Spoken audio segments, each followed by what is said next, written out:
নমস্কাৰ, মোৰ নাম শ্ৰী হিতিৰে শৰ্মা। মই লখিমপুৰ জিলা ইন্দিৰা উচ্চ মাধ্যমিক বিদ্যালয়ৰ নৱম শ্ৰেণীৰ ছাত্ৰ। আজি মই ইয়াত উপস্থাপন কৰিব অহা আইডিয়াটো হৈছে পেলনীয়া প্লাষ্টিকৰ বটলৰ সহায়ত অধিক সৌৰশক্তি আহৰণ। প্ৰথমে আমাৰ চৌপাশে পৰি থকা প্লাষ্টিকৰ বটলবিলাকৰ সহায়ত এটা গৃহ নিৰ্মাণ কৰা হ'ল আৰু তাত আমি দুখন চ'লাৰ প্লেট লগালোঁ। চ'লাৰ প্লেটত আমি বেটাৰী কানেক্ট কৰিলোঁ। প্লাষ্টিকৰ বটলৰ যদি আমি গৃহ এটা নিৰ্মাণ কৰি তাত চ'লাৰ প্লেট লগাওঁ তেতিয়া অধিক সৌৰশক্তি শক্তিখন গৰম হ'ব আৰু কম সময়ৰ ভিতৰত অধিক শক্তি আহৰণ কৰিব।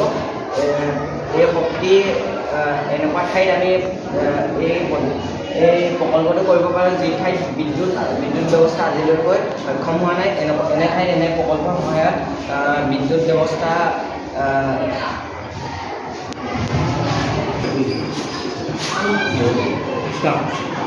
যি ঠাইত বিদ্যুৎ ব্যৱস্থা আজিলৈকৈ স্থাপন কৰিব পৰা নাই তেনে ঠাইত এই প্ৰকল্পৰ দ্বাৰা বিদ্যুৎ ব্যৱস্থা আমি স্থাপন কৰিব পাৰোঁ। এই ব্যৱস্থাৰ দ্বাৰা বিদ্যুতৰ অতি কম মূল্যত আমি বিদ্যুৎ আহৰণ কৰিব পাৰোঁ আৰু যি নদী বান্ধৰ ব্যৱস্থা, যি বিদ্যুৎ উৎপন্ন কৰা নদী বান্ধৰ ব্যৱস্থা, সেই ব্যৱস্থাৰ পৰিমাণো আমি ইয়াৰ যোগেদি কমাব পাৰোঁ।